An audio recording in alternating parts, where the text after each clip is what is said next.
Okay, I'm here to show you about the process. Basically, you would start on a page something like this. We showed you a mock-up of what it would like mostly look like, but this is a current live format. Basically, there would be some instructions and then some buttons that would automatically go to the specific form. Also, the page would have the list items so that it increases visibility of where items are at. And then folks would be able to come to this page and find their ID number, the document, and click on it. They would not be able to edit any of the information, but they would be able to see what they entered into the form. They would also be able to see what comments were made by whomever is coordinating the documents or by whoever approved it or whatnot. Okay, so it takes you to this form here. I'm going to let you know about some of the information about it. Basically, there's some instructions that will be more filled out in here. Each of the questions has short, concise, specific instructions. As you can see, some of these places have limits to the amount of characters that can be added. And then one of the things that happens is that only certain questions based on what request type the person selects are shown. For an RIA, some of these questions would be shown. And the reason for this is that one of the pieces of automation is that the cover sheet, the correct cover sheet in the correct font and the correct font size is generated through this automation. I'm going to go ahead and fill this out and then show you what it does. Okay, so I've entered some items into the various questions. I selected some.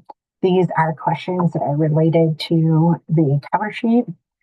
This is information for the approver and for the person that is coordinating the approval. I selected publication because I'm pretending that this is a report. I selected the folks that we would need approval from. I selected expedite request. I provided rationale for the expedited request. I selected that signatures were needed, who needed to sign. What's important here is that this question here, if you do require signatures, that you enter the document name, and I just put in parentheses document names here, just for demonstration purposes, but you enter the page and who needs to sign. And you do that for all the documents here. I've only added 2, but let's say you had 7, you would enter all 7 and do the same thing for each of the documents. Enter who the audience is, the estimated cost for this purpose. I said NA for both FX and estimated cost. I entered some language for pro-con arguments, and then I finally get to the final approval deadline. Let's say that this was due in September, let's say the 5th.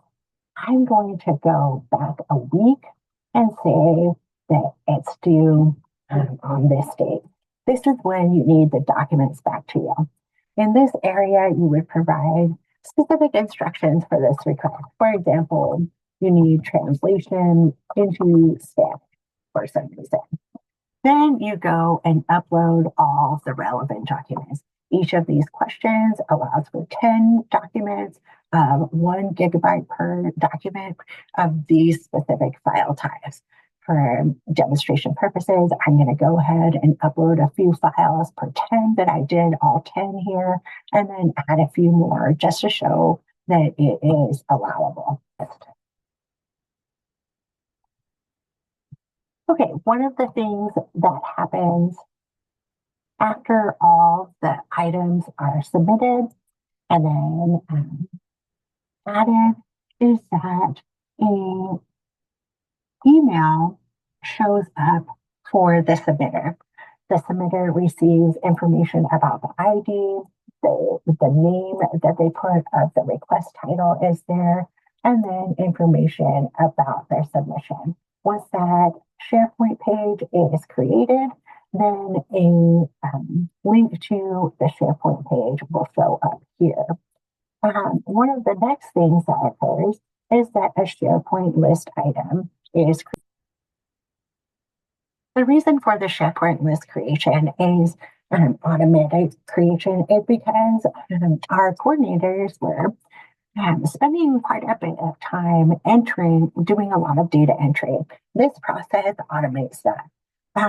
Okay, so let's take a look at what it looks like on their side. As you can see, all the information that I entered into the form, when it's due, what specific actions are needed, are all here. I'm the point of contact because I was the person that filled out the form, and then specific information about what signatures are needed on specific pages. Also, I stated that the cover sheets are automatically created. And let's take a look at what that looks like. Here you can see that the person that submitted the form, all the information, their information is provided right here. The date that they submitted it, here is the title of the request.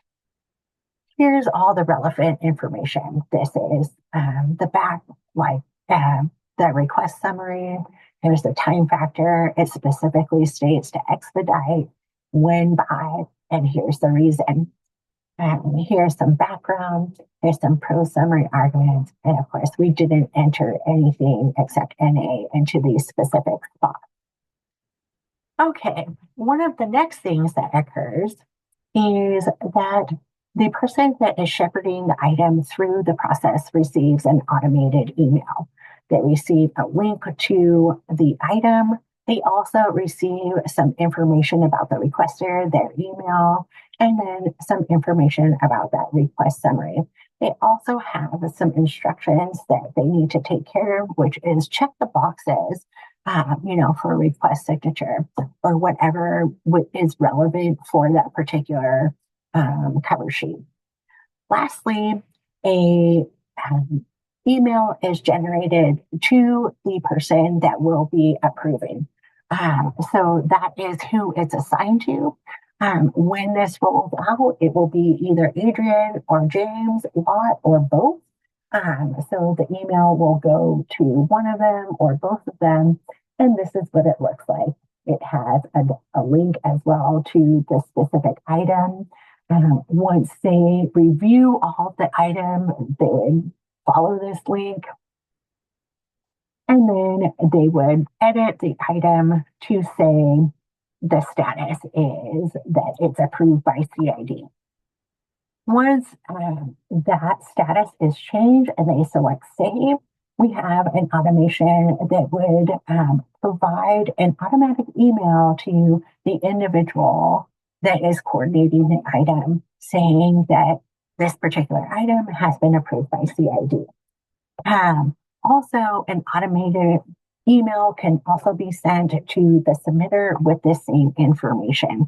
However, they will have a link to the list where it specifically shows where the item is. And again, they can click on it and see any comments associated.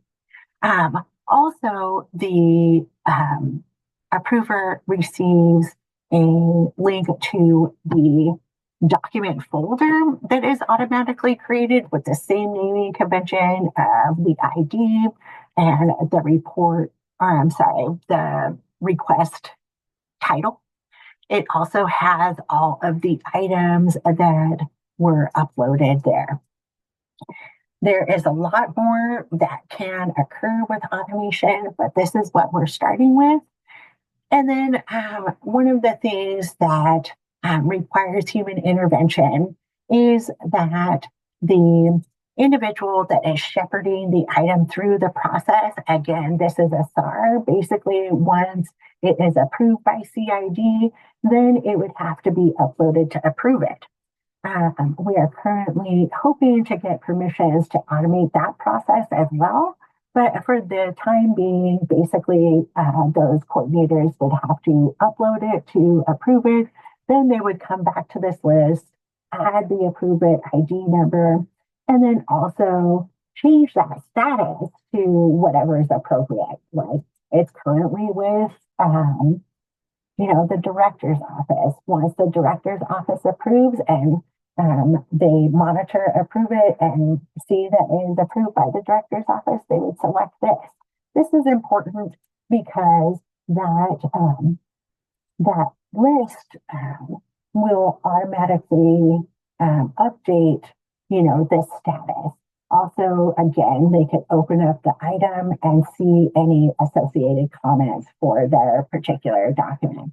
This will reduce the need for so much back and forth. Hopefully, folks will be able to use this and see where their documents are at in the process.